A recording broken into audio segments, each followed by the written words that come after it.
بسم الله الرحمن الرحيم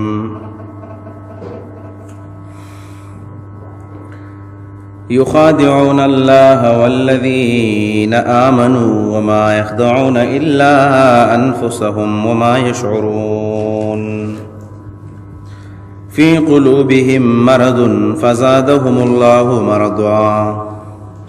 ولهم عذاب أليم بما كانوا يكذبون وإذا قيل لهم لا تفسدوا في الأرض قالوا إنما نحن مصلحون ألا إنهم هم المفسدون ولكن لا يشعرون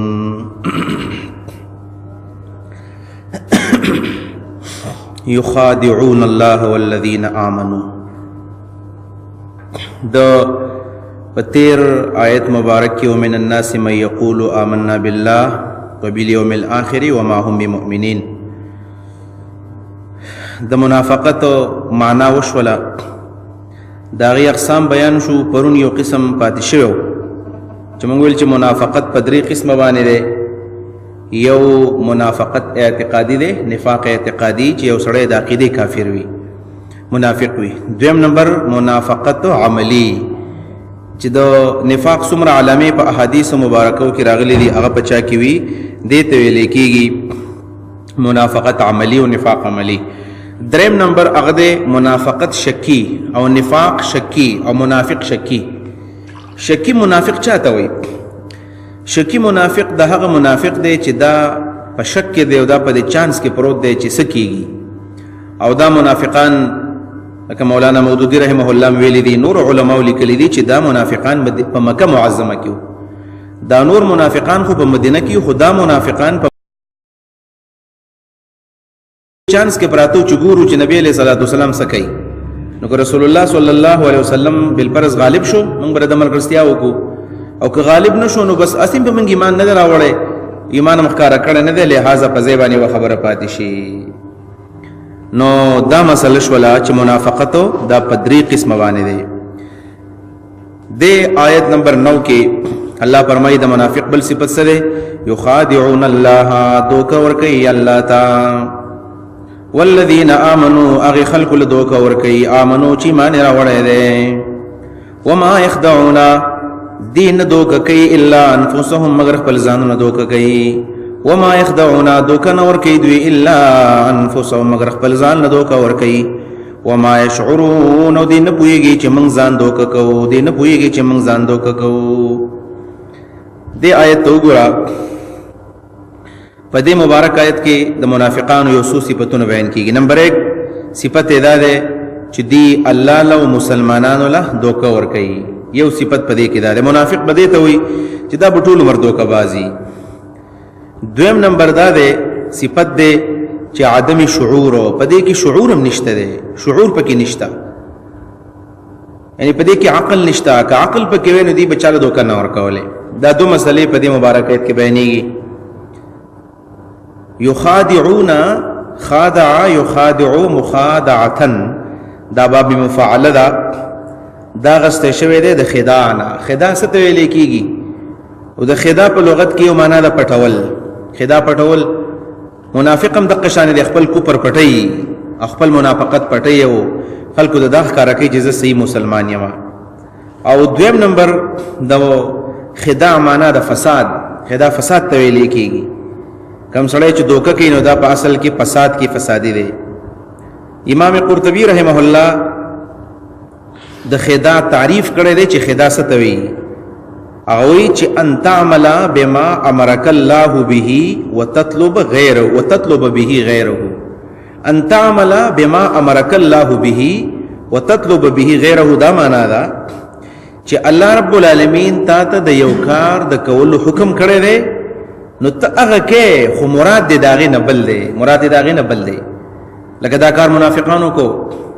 الله ورته ایمان راوړی، الله او رسول الله اتباع وکي، نو دی په ظاهر کې ایمان هم په خپل باندې راوړو، او د نبی علیہ الصلوۃ والسلام اتباع هم په ظاهر کې کولا، او په حقیقت کې د سنوا مراد د دې نورو څه مطلب یو دې مطلب دا چې موږ د پیغمبر علیہ السلام خو له بده وجه راځو چې اسنه سبب په کافرو کې حساب کیو، د کافرانو معاملې رسونه کی. دین علاوه دا مسله چې د پیغمبر علیه السلام خواته په دیو جبانی کینو چې نبی علیہ الصلوۃ والسلام جنگونه کوي او دا غنیمتونه راځي په دې غنیمتونو کې موږ له به حصہ راکې دا یو مسله پکې و ور سره دا مسله و چې نبی علیہ الصلوۃ والسلام په مرګستیا کې وایي نو زه څوک را باندې لاس نشو چتولې د دې مراد په دې کې اصل کې دا و ځکه الله وایي چې یخادعون الله دې دوکه ور کوي الله تا په تفسیر قاسمی کې د خدا معنا شوی دا چې اظهار الخير و اسرار الشر دا ډېر خولي معنا ده اظهار الخير و اسرار الشر چې خیر خلکو تخکار کوي او شر ته پټه په ځړه کې ستا اصل کې شر دی خو ته خلکو د خپل خصيفات بیانې او پتا کې چې کم ناکار صفاتونه دي او ستا کم مقصد دی هغه د خلکو نه پټ ساتي دی ته ویل کېږي خداع او دا دوه کارونه په دې منافقانو کې وو یخادعون الله دې دوکه ورکي الله لرا دوی الله له دوکه څنګه ورکي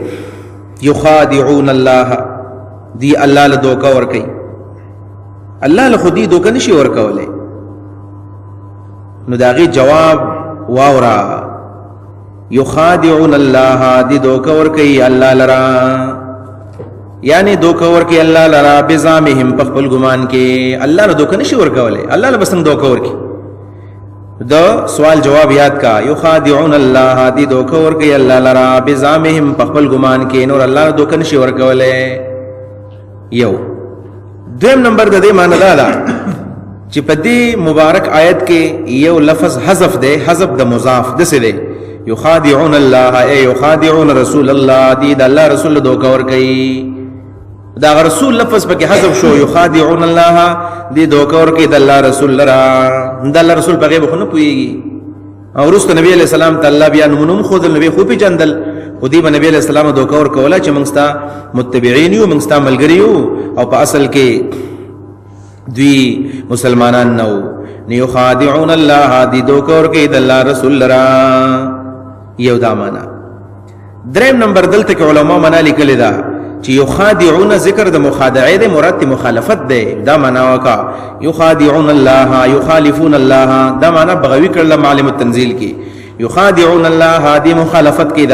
الله مخالفت کې د الله حکم نه مني بیا خبر آسان شولا ایوب لمنا علماء کړي د یخادعون الله معنا يعاملون معامله الخداع دوی ټول کارونه سکی دا د دوکې کوي معاملې د دوکې کوي یخادعون الله د دوکه ورکي الله لرا یعنی کم کارونه چې کوي کوم معاملې کوي دا د دوکې معاملې دي ټول معاملې د دوکې دي دا د منافق نه خدا چې بس دا په هر وخت کې د کار د دوکې دی ملاوت دی د خلکو سره په ناشنا طریقه ملاقاتونه دي او په داسې طریقه باندې چې هغه لاندې ښکاري کې دا د منافق نه خدا نه یخادعون الله والذین آمنوا هغه خلکو لم دوکه ورګي امنو چې ایمان راوړی دی مسلمان دوکه ورکي نو الله لا یا د الله رسول دوکه ورکي او یا مسلمان دوکه ورکي نو ولې دوکه ورکي دوکه ولې ورکي نو دا خبره شولې تا واورېدلې چې دوکه په دیو جبانه ورکي فائدې د دیو جن فائدې ورته داخ کار کوي چې کوم د نبی له صلوات و سلام په مجلس کې کیننو مسلمانانو تخپل ملګری ونه وایو او د دې خدا فائدې کم دي نو هغه هم مفسرونو ذکر کړی دي یو پکې دا چې نبی له صلوات و سلام رضی سره د مسلمانانو معامله وکي اي يعامل النبي صلی الله علیه وسلم معهم معامله المؤمنین د دې لپاره دوکه کوي او د دې وجنه د نبی علیہ السلام خواته کینی او ځان مسلمان خار کوي چې نبی علیہ السلام رضی سره مسلمانانو معامله وکي بل پرس کوم د نبی علیہ السلام خواته نه کینو نبی اخو نبی علیہ السلام موږ د ځان سره نه حسابي موږ د دوی سره کینو پاسو رسول الله صلی الله علیه وسلم زموږ سره د مسلمانانو معامله وکي د مسلمانانو معامله سره او د مسلمانانو معامله دا چې موږ ته مسلمان بوي د مسلمان په نظر براته ګوري کبل پر زمنګ رښتې دی ور سره کو رښتې وبکه زمون کیږي یو بل پیغام خدای کې بشریک کیږي دا د مسلمانانو معاملې دي کنه که غنیمت راځي نو غنیمت ورلې سره کوي یو دا معنا شولا یخادعون الله دوکه ور کوي الله لرا والذین آمنوا مسلمانانو ته د دې لپاره چې پیغمبر علیه السلام د دې سره د مسلمانانو معامله وکي یو دویم دوی ته پکې فائدہ دا ښکارا کېدل چې د الله او د الله د رسول د مسلمان سره دوکه کولا او د نبی علیہ السلام په خوا کې په دې وجبانه کې ناستل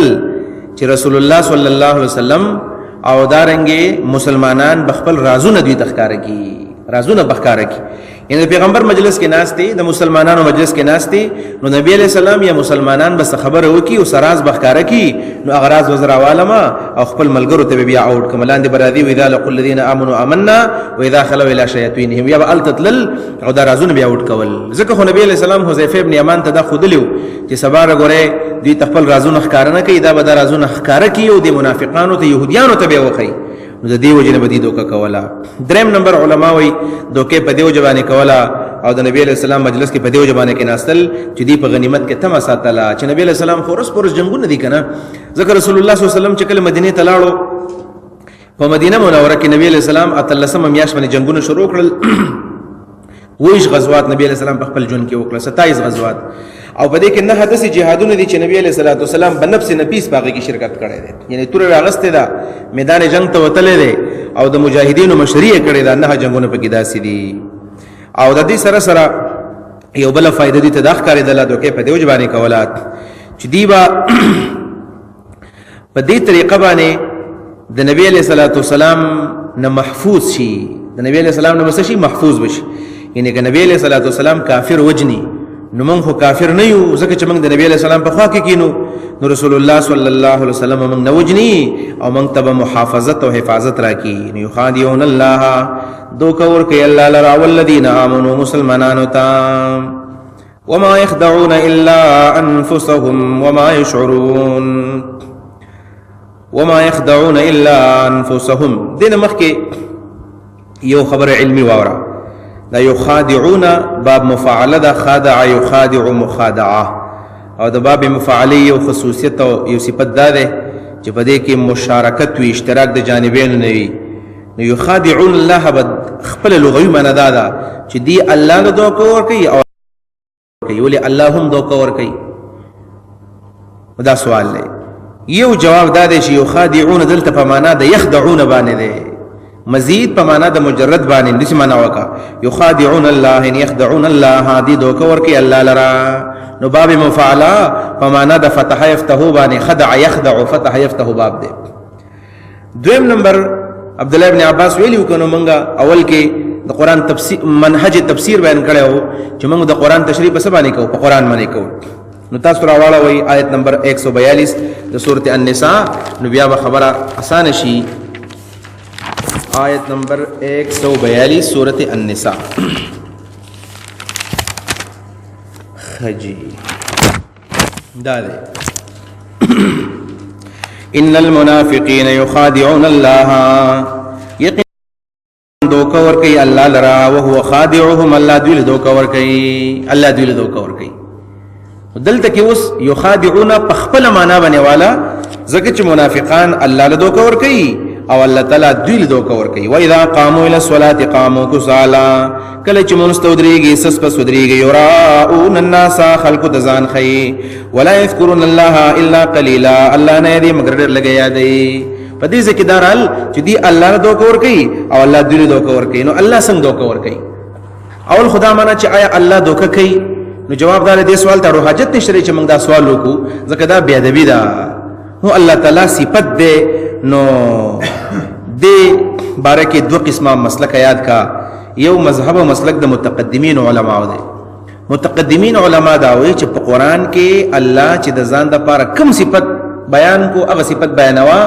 خدا صفت به د مخلوق د صفت سره نه مشابه کې لکه ته ګور الله وایي زدو کوم ځکه هو خادعهم الله دل دوکه ور کوي خود سمو چې دا څنګه الله دوکه کوي العیاذ بالله نو الله تعالی خو زمون په شان نه کوي کنه داغه وس وضاحت ورا چې الله څنګه دوکه کوي نو دا د متقدمینو معنا مې وکړه چې دا دوکه ورکول الله صفت ده خدا دوکه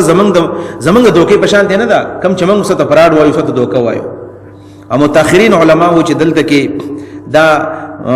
مشاکلتن معنا موږ کو مشاکلت دا ده چې الله تعالی دوکه ورکي مطلب دا چې الله د دوکه بدله ورکي الله دوکه سور کی بدله ورکي او هو خادعهم دا معنا دا چې دی الله دوکه ورکي او دا الله دوی له دوکه بدله ورکي اسی ایمان ضرورت کوشي ایمان او سره کلک مسلمان دا معنی او ذهن د بیا راځي نه بس چې ته چې الله ځان له سویل دی هغه وایا او دسی وسوای چې ليس كمثله شيء د الله په شان څوک نشته دا الله د صفاتونو زمونږ صفاتونو په شان دي نه دي لکه قران کې د الله ذکر دی نو من خدا معنا باندې کو چې زما او صد لاس په شان لاس دی د الله لاس ته له ید لا ک یدنا د الله د پندې ذکر دی له ساق لا ک ساقنا د سوایا د الله پندې ته خو زمون د پندو په شان دی نه قران کې د الله د مخ ذکر دی نو له وجه لا ک وجهنا د الله مخ ته خو زمون د مخ په شانی نه نو بیا معنا بالکل نه خرابېږي وبهر تقدیر دلته علماء دا وضاحت کړی دی چې سورۃ النساء کې آیت نمبر 142 کې الله فرمایي چې هو خادعهم الله دوکه ور کوي دوی لرا څنګه ور کوي دا غي سومانی دی نمبر 1 معنا دا چې اجراء احکام الدنيا بغیر اجر دا الله دوکه دا معنا دا اجراء احکام الدنيا فری مزدوران دي فری مزدوران دا به تنخواه نوکران چې اجراء احکام الدنيا بغیر اجر دا معنا دا چې په دوی باندې د دنیا احکامات الله جاری کوي او اجر نه ور کوي لکه منافق منزل راضی کنه الله وت فائدہ نه ور کوي په دې باندې ثواب نه ملاويږي روزه نسی ثواب نه ملاويږي حج لذي ثواب نه ملاويږي jihad لذي ثواب نه ملاويږي تبه د سیم کوي او کوي په غزوه د بنو المصطلق کې باقاعده عبد الله ابن ابي ابن سلول جنگ لته لري jihad لته لري ملګری ځان سره بولې دي ځان سره خپل غلامان بولې دي هغه د جهادونم کوي هغه د دنیا احکامات په الله جاری کوي منځ او 10 روزه زکات حج ارس کوي والله ولا اجر نه ورکي من غوايو په خپل پښتو کې هندوستړی خدای ناراض دایما نه ده هو خادعهم الله ولا دا بدل ورکي دویم نمبر دا معنا ده چې سماهم مسلمین ظاهرا په ظاهر کې خو الله د مسلمان نوم ورکړی دی هو فی الحقیقه اعد لهم عذابا الیما په حقیقت کې الله تعالی ستاسو تیار کړی دی درناک عذاب دایما نه ده چې په حقیقت کې ورته الله مسلمان وای کافر ورته نه وای ځکه وای کنه ومن الناس من يقول آمنا بالله من په الله ایمان راوړی دی نو په خله باندې ځان ته مسلمان وي الله ول د مسلم نوم ورکړی دی او په حقیقت کې اعد لهم عذابا الیما الله ور درناک عذاب تیار کړی دی لکه ستاسو خیالي کله چې سړی چا ښکار کړی دا زر کې مرګي خلک نسی چرتا یا په کور کې دا چرګان نسی ټوکرې ته ورته دغه چولې لرګې نیغ کړی واغې نه لري یو مزه بولې یو لري وته ناسي او د قزې نږدې دانې معنی خرلی نو هغه چرګ یا غزر ک یا غبل شي دغه ختم کی دا دانی معنی ختم کی دغه مطلب دی چې دا ټول دانی زما د پاره دي څنګه د نورنو وزي هغه پړې راکاږي ټوکرې پلان دی را پرې وزي دا کې بنشي نو دغه سې دوی ته په دنیا کې خوراک ملاويږي او مطلب دا دی چې په آخرت کې زمنګ مزيدي او په آخرت کې په دې ټوکرې د قشان را بند شي والله تعالی به جهنم تر گزار کی نو اعد لهم عذابا الیم دا معنا دا چې الله تعالی دې دوه کور کوي دوی لرا او دریم نمبر معنی خو عبد الله ابن عباس رضی الله عنهما آسان کړی دا چې هو خادعهم فی الاخره الله په آخرت کې دوکه ورکی څنګه په آخرت کې دوکه ورکی په آخرت کې دوکه ورکول دا معنا دا چې دا منافق په دې عقیده باندې مړ چې زما پر جنت ته زما جنت ته زم خو چې کله التلال شي د اعمال بالکل داسي وي چې اوار راګه لکه څنګه چې ایره پرته دا هوا پیراشي او د ډاګې نه مکمل ویسي نو په آخرت کې به دا حیران چې داسې چلې ما خو ډېر منځونه کړي ما خو زکاتونه ورکړي ما خو حجونه کړي دلته خو زما هېڅ قسم نیک عمل نشته دی نو دای معنا ده چې هو خادعهم الله تعالی به له دوکه ورکړي او دا به انشاءالله تعالی سورۃ حدید که تاسو راواړوئ نو هغه ځای کې به خبره اسانه شي سورۃ حدید آیت نمبر 13 یوم یقول المنافقون والمنافقات کله چې وی منافقان سړي منافقان خزي للذین آمنوا مسلمانانو ته انظرونا لگ انتظار رات وکي نقتبس من نورکم چې موږ تاسو رڼا والو دا د آخرت دوکه دا چې دی خو په دنیا کې په دې عقیده باندې تللی دی چې آخرت کې زمنګ مزيدي پولیس ورات باندې به پوری وضو عمل نو په خلاص باندې موږ ته ملاويږي جنت زمنګ ده او الله تعالی ته رڼا والی دا د دې هغه دوکه دا وای ورته چې انظرونا موږ ته لګ انتظار وکي نقتبس من نورکم موږ تاسو رڼا اخلو قیل او بوله او شی ورته د پرشتو په خلبانی د مسلمانانو په خلبانی ارجعوا وراءکم لال شی واپس دنیا ته فلتمسوا نورا زالرنا راوړی ارجعوا واپس لال شی وراءکم شاتا دنیا ته لال شی فلتمسوا نورا زالرنا راوړی دا هو خادعهم معنا دا اوس خبر ذهن ته پریوتلا یخادعون الله دی دوکه ور کوي الله لرا والذین آمنوا خلق له دوکه ور کوي امنو چې مان راوړل وما يخدعون دی دوکه نشي ور کولای الا انفسهم مگر خپل ځان له دوکه ور کوي ځان له دوکه ور کوي وما يشعرون دی نه پويږي چې موږ ځان له دوکه ور کوو دی ځان له څنګه دوکه ور کوي منافق څنګه ځان ته دوکه ور کوي نه ځان له دوکه په دې معنا باندې ور کوي چې هغه مفسرین وایي چې انهم خادعوا من لا يخدعوا و دې هغه چا دوکه ورکړي چې هغه نه دوکه کیږي هغه چاله دوکه ورکي چاوي نه دوکه کیږي. نو دا په اصل کې په ځان نه پويږي چې موږ دوکه چاله ورکو. لکه ویل شو یخادعون الله، موږ یو معنا دا وکړه چې الله دوکه ورکي، یو دا چې د الله رسول دوکه ورکي. نو الله او د الله رسول خو نه دوکه کیږي. نو دا دی چې هغه په ځان باندې لاړې چې بر لاړې تو کې نو خپل او بستا پر تندي باندې را پریوزي. دای معنا دا چې انهم خادعوا من لا يخدع، هغه چاله دوکه ورکي چې هغه دوکه نه خوري. نو ما يخدعون الا انفسهم، دا معنا دا. دویم نمبر معنی دا دا چې لأن وبال ذلك راجع الیهم فی الدنيا، د دې وبال واپس په دې باندې په دنیا کې راتلونکي دی. دوی چې څومره دوکې الله او د الله نبی لور کوي، دا غي وبال او دا غي سزا او واپس ملاويږي. څنګه ته واپس ملاويږي؟ واپس دا ملاويږي. عبد الله ابن ابي چې جهاد لاړو او خیال دا چې زبد نبی علیہ السلام نه ځان بچ کم په دې طریقه باندې، ممکن درته به خپل خراب شي وي، دته به غلامان مړ وي، په خپل به مردار شي وي. خدای چې دا به پټ وساتم، لیکن په دغه جنگ کې دا د خلینې و خبره وختل او خبره دا و چې هغه ځکه ویلو چې لئن رجعنا الى المدينه ليخرجن الاعز منها الاذل. کوم مدینه ته لاړو د عزتمن خلک ورالګو، د ذلیل خلک ومنګه د مدینه نه وباسو. نبی علیہ السلام دا ملګری یاد کړل. دا خبره یو معشوم اوریدل زید ابن ارقم رضی الله عنه او راغ نبی علیہ السلام ته یا رسول الله، هغه عبد الله ابن ابي ابن سلول پتا بس دا خبره وکړه ته ذلیل وایو ځان ته غره وایو. رښتیا خبره کوي او رښتیا خبره کوم. عبد الله ابن ابي راوختو ګور غراز ښکارش او وبال دي دوکه ورکی، وبال په دی باندې واپس راځي، راز ښکارش. عبد الله ابن ابي کلک قسم خوړو نه ما دا خبر چرته نه کړی. په دې کې مسله خراب شوله. ملګری د نبی عليه الصلاه والسلام بلوشو چې دا خبره ولي کړی دا او زوی په خپل باندې را پاسو دو یا رسول الله حکم راته وکړه سرته وهم در خپل پلارنا ګور ته ذلیل ویلې دی. خود به قسم کویل معنی دې کړی سړی چې غلط کار کوي قسم ورته ښکار کیږي. چې په قسم باندې اعتماد نه پکار چې سړی ګناه کوي نو قسم ورته ښکار کیږي. زید ابن ارقم وی دي صحابه کرام به ماته رسي برک برک قتل قار وراته جګورا وې زما یقین و چې خبر مې اوریدلې ده والله به زما باقاعده تصدیق کوي او الله به زما په شان کې سره لګي. و بیا یو ملګری دی په صحابو کې ورغه په عبد الله ابن ابي بس ورته ویل چې ګورا کدا خبر دي کړی کنه ورازره پیغمبر علیه السلام خاص راشه ملاوم دی وسره او نبی علیہ السلام سره دلروغه وکم نبی علیہ السلام باندې معاف کی ویل نه ما نه کړی قسمونه کول. دغه د سورته منافقون را نازل شو او په سورته منافقون چې کله نازل شو بعیده دغه الفاظ پکې دي کوم الفاظ عبد الله ابن ابي ویلو چې لئن رجعنا الى المدينه ليخرجن الاعز منها الاذل. دا زید ابن ارقم مونږ واپس روانو نو دا صورت په لار کې را نازل شو. نو کله چې مونږه راتلونو ماته ودي خلکو بد قتل نو زبا کله دی اوخ نه پټې دما کله به بل اوخ نه پټې دم چې ما دا چا نظر پرې نه وځي. نو نبی علیہ السلام تعالی کو چې یا غلام تعال دی خراش ویل چې پلانیه ما شوم زید بن ارقم ماته ویلو چې صدقك الله ونزلت سوره المنافقين. الله ستا تصدیق کو او ستا پشان کې هغه سوره المنافقون را نازل شو او ستا د خبره تایید پکې وشو چې عبد الله ابن ابي هم دا خبره کړې ده. لئن وبال ذلك راجع اليهم في الدنيا. دا معنا ده چې دي ځان ډېر پټې را پټې با خو الله تعالی دا غوړزونو اخر راخاره کړل او مسلمانانو ته پته دا غي ولګېدله. دا ایمان شولا. نو ما يخدعون دي دوکه نور کې الا انفسهم مگر خپل ځان له دوکه ور کوي زکه چې الله تعالی بدویلا په دې باندې سزا ورکي. وما يشعرون نو دین پويږي